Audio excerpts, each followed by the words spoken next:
Hi everyone, I'm back with another video, surprise surprise. As you can tell from the title of this video, this is going to be an Alice in Wonderland themed video where I'm going to show you a couple of Alice based finishes that I've had, some Alice charts I still have in my stash to stitch, and also some other Alice themed charts that I've seen out and about on the internet, and also a little bit of a chat about threads. So if you hate Alice in Wonderland and you hate hearing people wax lyrical about threads, this is not the video you are looking for. But before I get into the main topic of this video, I just wanted to say a big thank you to everybody for commenting, for watching my last video. I was amazed at the amount of people that commented that still, cared about my stitching and still watch my videos even after all the time that I'd been on hiatus. Some stitches I knew from a long time ago, and it was really lovely to read your comments and have a chat, as well as new stitches that I don't know that had been inspired by the videos that I'd posted, and it had brought back their own love of stitching and allowed them to try new things in their stitching. So that was lovely. So I really appreciate everybody for commenting and watching on that video, because it was a bit weird posting a video after so many years. Well, so many years, it was only 3, but it seemed like it's a long time in the internet. 3 years is a long time. So yeah, thank you so much to all of you for your support in my last video.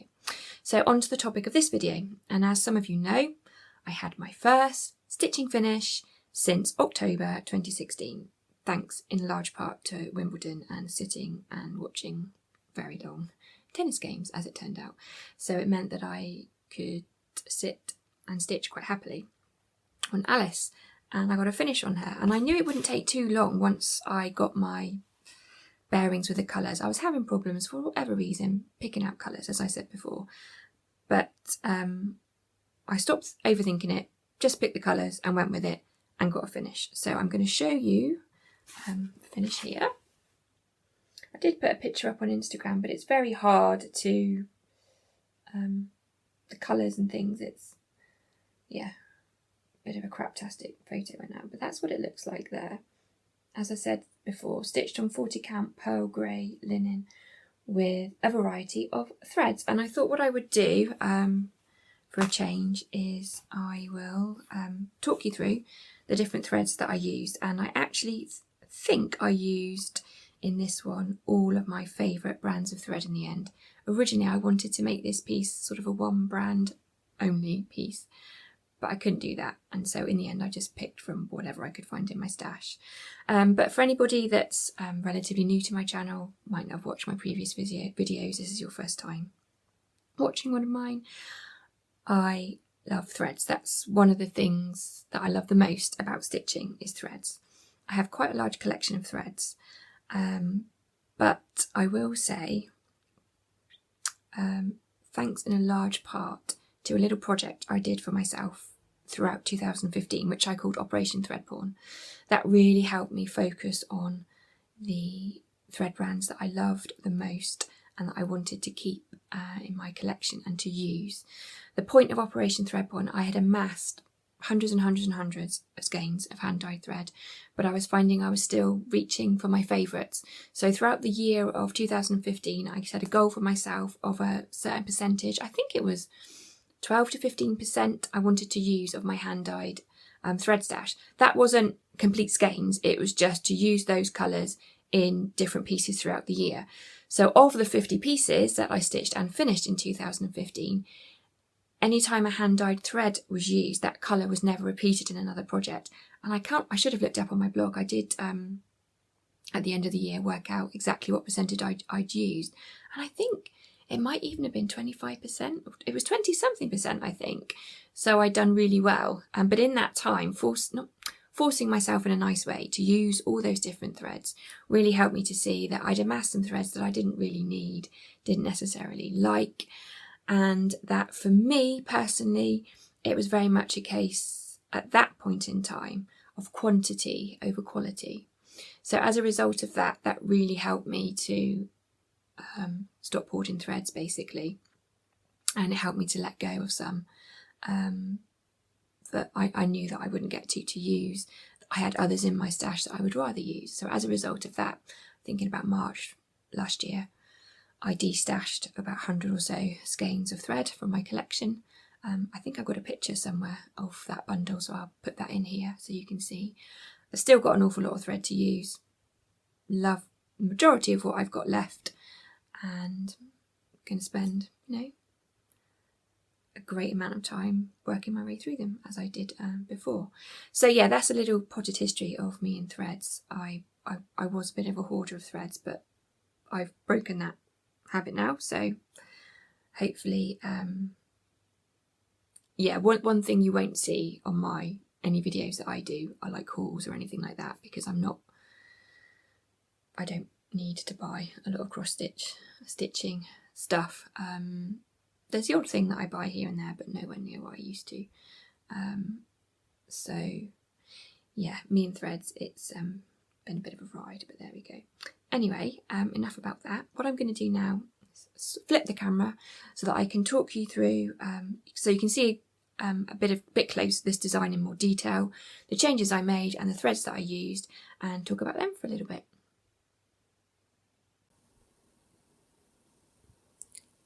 Here's a shot of Alice, and I've sprinkled around the outside some of the threads that I used to finish her. I'm aware this is going to be some quite shaky camera work, so in order not to make you feel seasick, I'm just going to slowly zoom in over the piece so you can see some of the details and some of the things I liked about the design. Particularly what caught my eye when I first came across the pattern was the fact that both in Alice's dress and also in the Queen of Hearts dress, Quaker elements of the design had actually been incorporated in both of their dresses, rather than just there being the medallions and calling it a Quaker style piece. I really liked that Quaker element had been incorporated in both of their dresses. You can probably see some of the colour changes I made if I just go into this bit. Originally, I think the Mad Hatter's hat was charted in purple colour, I think. I can't remember now. The Cheshire Cat was... I can't remember what colour, but anyway. Basically what I did is I Disneyfied both of those characters, the Cheshire Cat and the Caterpillar, and also the Mad Hatter's hat. When I first saw the design, I didn't quite know what was actually sitting in that tree. It took me a few moments to figure out that it was a Cheshire Cat, so I had to, because we've somehow all been conditioned to think of the characters in, well, I have anyway, think of the characters in terms of their Disney colours, I had to change the colours to match those, and I think that the caterpillar stands out a bit better in blue against those mushrooms. Also, the other thing I couldn't help doing when I started stitching this design is to add some metallic elements, just to give it that bit of extra sparkle, which is also probably the reason why this is going to come out very clearly, because the camera is going to get caught on the sparkly bits. But there we go.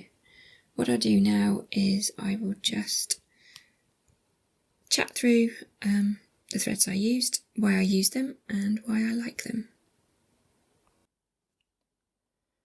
So you can see a lot of the colours I used in this shot here. The majority of the piece is stitched using silks.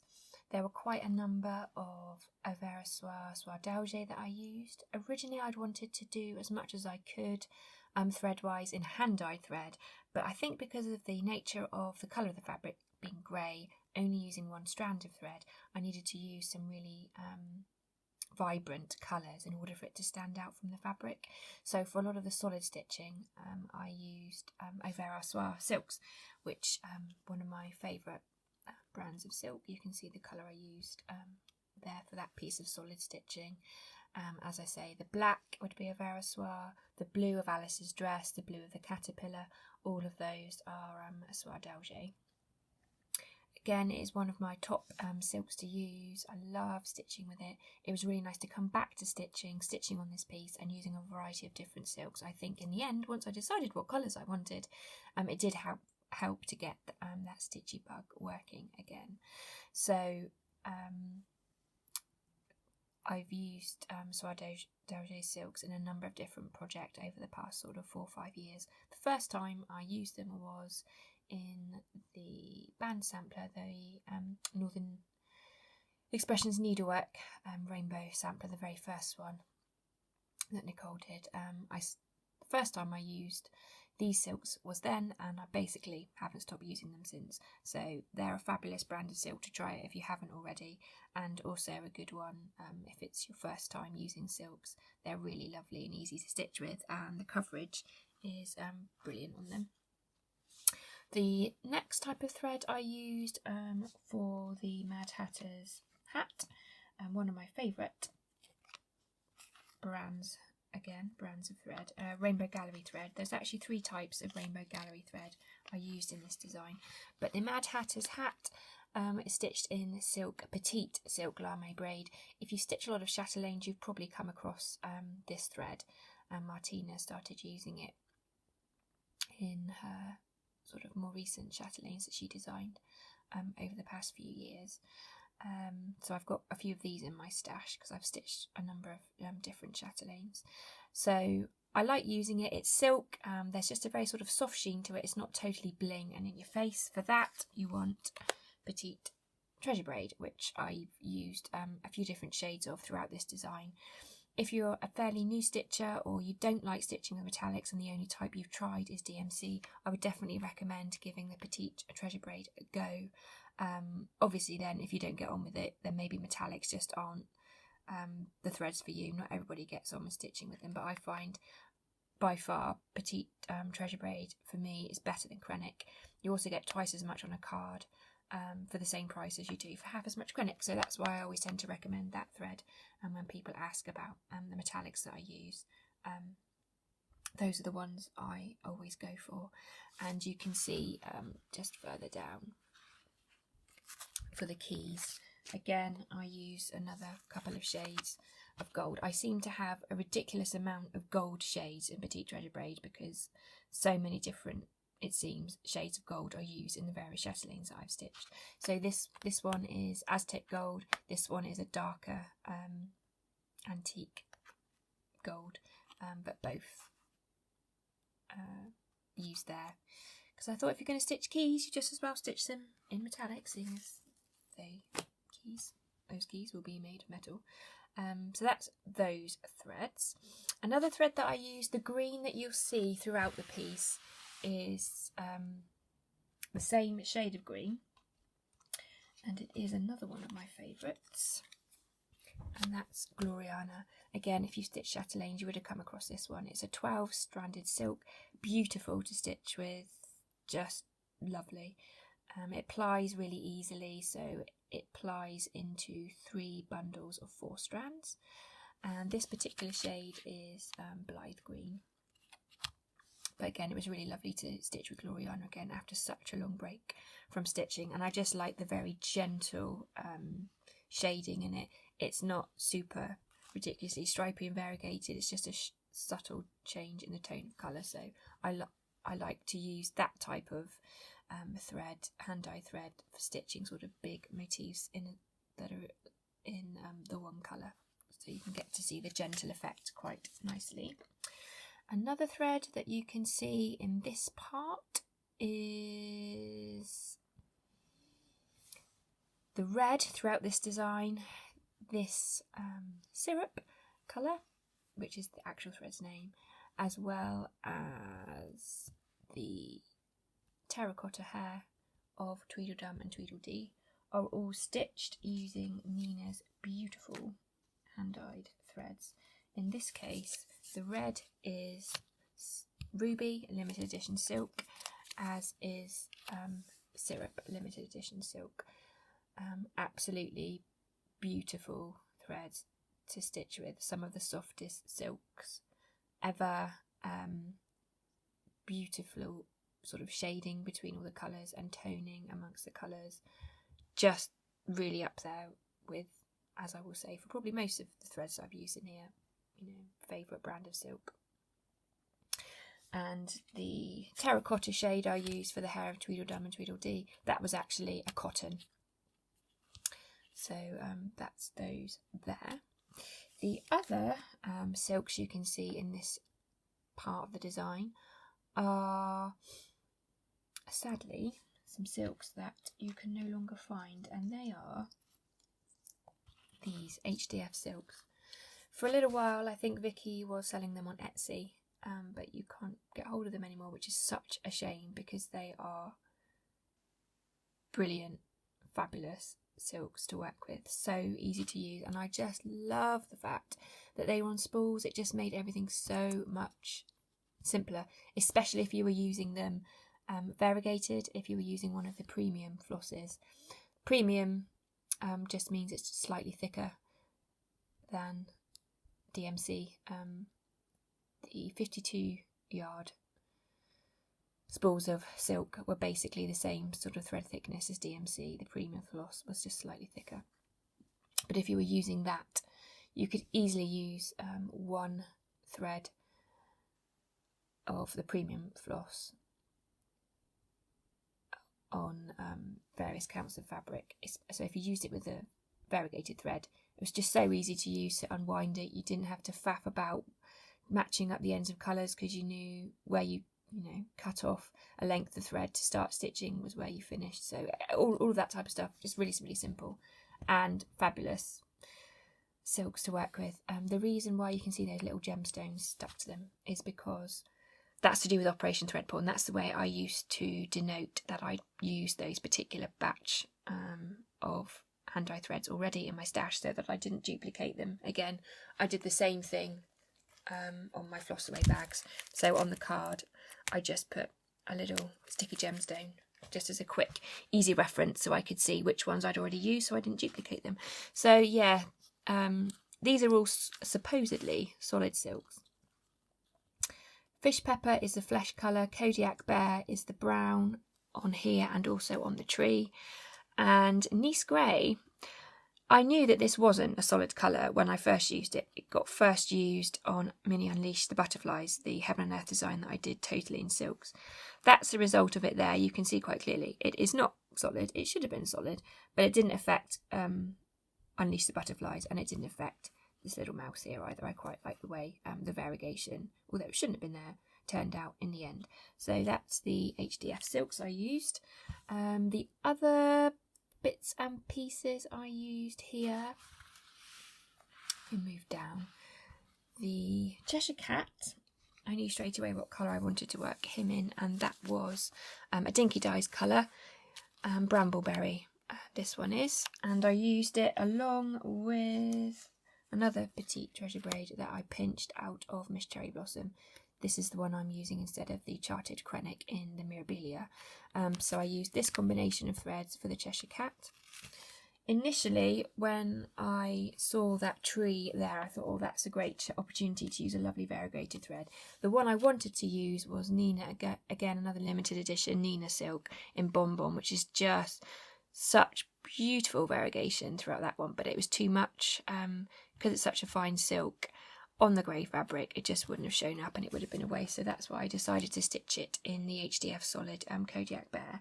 But I did use another one of Nina's limited edition silks for this door, which I was really glad I did because I really loved the effect. The thread I used was Lost Key, and it is absolutely perfect. It looks just like a lost, rusty old key, which was kind of the effect I wanted for this particular door, and I just like the way in a solid chunk of stitching you can really see the sort of different variegation in that silk, so I was really pleased with how that turned out. The only other thread left to mention that I haven't talked about yet, which you can see, is the pink I used for the flamingo, and also the grey thread I used for the smoke from the Caterpillar's hooker, and that is a particular type of rainbow gallery thread, but this time it was Splendor. Now this is a 12 ply silk thread, 100% silk thread, again plies in the same way that Gloriana does, comes away in 3 bundles of 4 threads, 4 strands, and I hadn't used this particular silk before. I've got a few different colours of this particular type in my stash, so I thought why not use them, and it was a perfect colour for the flamingo and also the little mushroom down here. I stitched in that pink as well. I haven't seen a lot of people cross stitch with these. Rainbow Gallery threads are amazing. The wide variety that you can use and the different effects. You see them used far more in canvas work, counted canvas work, where there are some absolutely amazing effects that I've seen done. Particularly thinking of this particular blog I'm thinking about where I've seen them used to like amazing for amazing effect. But this was brilliant silk to use. It covered really well, was really easy to stitch with, didn't snag or tangle. I never have any issues when I'm using silk, whether it be filament or spun silk. I've never had any issues with it snagging. I guess it just depends on the way that you stitch. Yeah, so a great silk to use. I haven't seen a lot of it about, so I thought I'll give it a go on this one, and I was really pleased, so I'll definitely use it again. I've got a few different shades of purple in this particular brand of silk, so I'll be using those in other designs in the future. So that's just a little whistle-stop tour of the different threads I used in this particular design. And now I'm going to go back and show you a couple of other Alice finishes I've had, one you've seen, one you haven't before, and have a chat about some Alice themed charts in my stash, as well as some ones I've seen out and about on the interweb. So I hope you found that little walkthrough of threads that I use useful, interesting. I'll list all the thread brands I mentioned down below in the description box, so if you wanted to have a look to see where you can source them locally, you can tap it into Google and see what you can find. But I did mention that I'll be showing you two other Alice themed designs that I've stitched. One you may have seen if you'd watched my other videos. I can't remember how long ago I stitched this now. I want to say 2014, I think. But it's actually the first Biscornu that I'd ever stitched.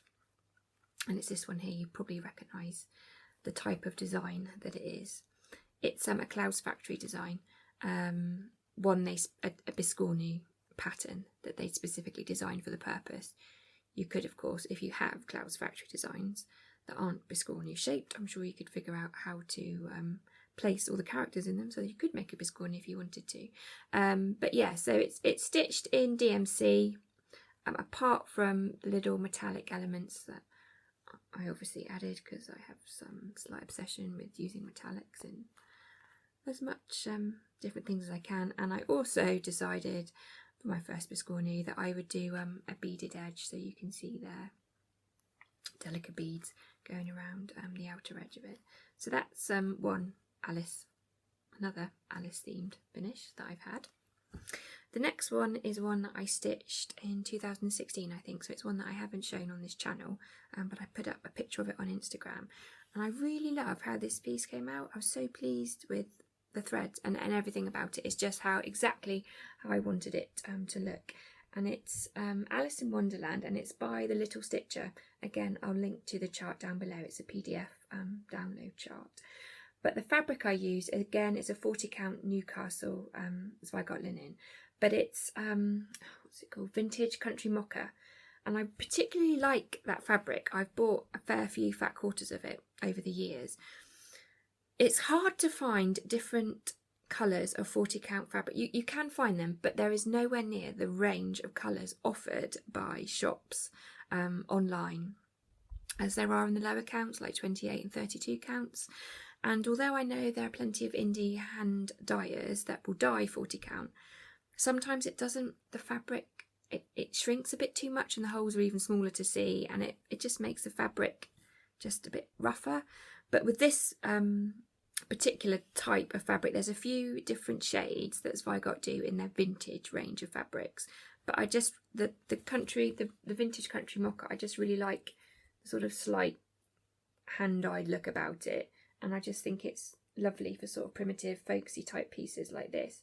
And so in this design, this one is stitched bar the quote in the middle. This one is stitched in Nina's Cottons. The quote in the middle is silk. Again, Swartauge silk. But I just really like, I'm just so pleased with how the sort of vintage, overall vintagey look of the threads and the characters, just how it came out. I've got a few more little stitcher pieces in my stash, I think I've got the Wizard of Oz chart that she designed as well, and there's a few other really nice pieces. So if you like those type of designs and you haven't heard of that particular designer before, as I said, I will link the Little Stitches website down below so you can go and have a look. So there's the 2 Alice designs that I've had in my stash that I've stitched. If you like that sort of vintage primitive look, there's another design that I've got, and as I mention these designs I will insert a picture, hopefully, if I remember. And so another design that I have is by, I think, Willow Hill Samplings, and that's another Alice design. That's called Alice's Lament. It's a picture of Alice and the White Rabbit and various motifs around the outer edge and a quote running around the outside. That's a design that I'd like to get to stitch. Should look really nice on 40 count fabric. Fairly small piece, so perhaps when I get back into the swing of stitching I'll stitch that one up at some point. Other designs that I don't have in my stash but I know are out and about, if you like that type of look, you might want to look at, you've probably seen them before but I'll mention them anyway. There's an Alice in Wonderland design by Madame Chantilly, there's one by Tralala, one by Jardin Privé,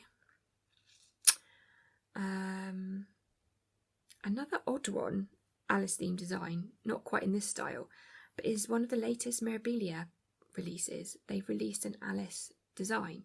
First of all, I didn't think it was related to Alice in Wonderland at all, but then when you read the blurb underneath, it obviously is. But there isn't anything that I could see really on the design that would link it to Alice in Wonderland. She does have a pocket watch, but the pocket watch is kind of more associated with the White Rabbit, so I don't quite know what was going on there. The design in itself is very pretty, but it doesn't really speak Alice to me. So although initially when I looked at it I thought, oh, that's a pretty design, maybe I would stitch that one, but when I realised it was supposed to be associated with Alice in Wonderland, I suddenly didn't like it anywhere near as much as I thought, because the two things didn't quite marry in my head. So that's another Alice piece. Another one, unfortunately, you can only get in kits, although I would expect if you trawled Etsy, you would probably find other sort of designers have done similar things, and that's the Bothy Threads kits. They've got various Alice designs, a silhouette on the hand-dyed fabric, just a really nice effect. I do quite like the designs. I do, however, hate kits. I have no reason to purchase a kit because I have near enough every Anchor and DMC shade of thread, and I've got loads of fabric, so I just want the pattern. But they don't just do the patterns, you need to buy the kit, which, is fair enough, and that works for some people, just doesn't work for me. So those are a few other Alice themed designs I could think of. Next, we move on to the kind of category I consider to be like fan art that had then been charted to being cross-stitched. So I'm thinking of like Heaven and Earth designs, those type of things. And in my stash, I know a lot of people hate these artists' work, which is fine, it's all personal preference, isn't it? I know my sister specifically hates these, but I love them, so there you go. And that is Jasmine Beckett Griffith designs. I have Alice in Clockwork, the QS Alice in Clockwork. I've also got mini Snow White and Alice, which I always remember Jan Thread Garden stitching here on Floss Tube. There's that one I've got in my stash. The other Alice theme design that's a Heaven and Earth design chart that I've got in my stash is QS Alice. I was very tempted at one point to complete my collection of the Hannah Lynn Wonderland series. She's also, her art in that particular series has been charted by Heaven and Earth Designs. So you can get the Cheshire Cat, the Mad Hatter and various other characters. I'm getting them confused now because I know I've got some of the Wizard of Oz. Quite often I find artists that do Wizard of Oz, do Alice and various other sort of themes of that type, so I get them confused because I do have a few of each. But yeah, I resisted the temptation to complete my Wonderland set in Heaven and Earth Designs because that was at the point when I realised that I love Heaven and Earth Designs for the art more than I do the stitching. That's not to say now, that I wouldn't necessarily stitch the Heaven and Earth designs that I've mentioned there and that I've inserted pictures of, but who knows. But I particularly do like those artist interpretations of Alice. Another artist whose interpretations I like is Anya Kai. Again, some of her work is charted through Heaven and Earth Designs. A lot of people associate her with the owls. I've got some of those, but although I don't have it in my stash, I remember she has one which is Alice and the Caterpillar, another design I really like, as well as Alice and the Wishing Tree. I think something like that, picture of Alice. I want to think something to do with a boat and an island, but anyway, I would have inserted a picture hopefully so you know the design I mean. Really like her work. And of course there's a lot of other artists whose Alice inspired, Alice themed artwork has been charted by Heaven and Earth Designs. Those are just a few that I can remember still, so they must have made an impression somewhere along the line. There's another artist who's Alice themed and also Oz themed, although this is Alice, artwork I really love, and I came across it because again it was when I was looking at charted canvas work, and I was looking to see the various things that you can do in canvas work, and I think I came to the conclusion that it's not ridiculously expensive because the value of the threads is there, but for me it would be too expensive. You use an awful lot of very expensive threads when doing canvas work. Not to say that I wouldn't, potentially I might do it in the future, but at this point not at the moment. But I was looking at a specific website called Bedecked and Bedazzled, and they had some absolutely amazing pieces, and the artist work that they were using to do that was Sandra Vargas. And afterwards I since discovered that Gecko Rouge own the licensing rights to chart her work into cross stitch. So I'll link to both below, and I'll put some pictures up of the Gecko Rouge charts.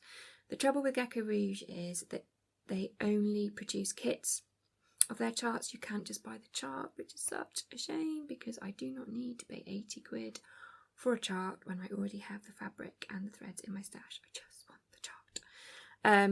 But yeah, love her artwork.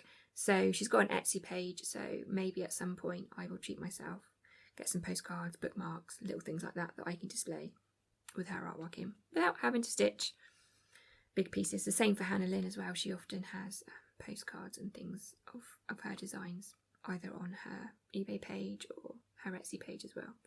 I'll link it all below.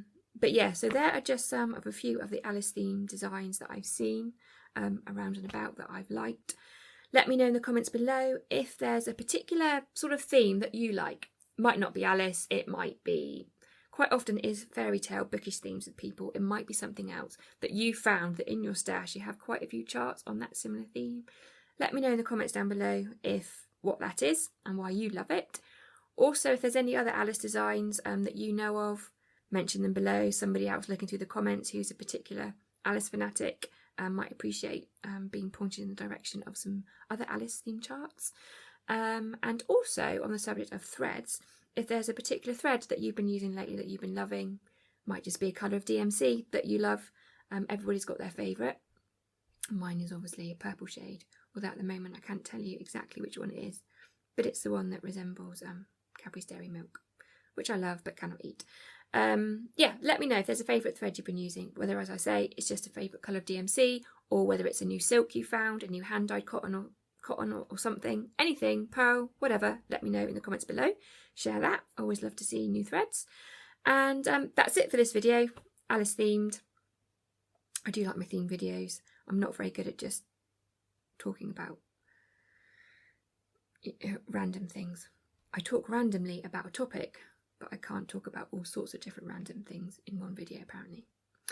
So for my next couple of videos, I'm working on them. That will be when I talk about my needlework books. I've decided that I'm going to break them down into two separate videos. One for counted threadwork publications, where I'll be looking at some counted needlework books I have, and also Gift of Stitching magazine and Sample and Antique Needlework Quarterly magazine. And then I'll do another video on embroidery books in general.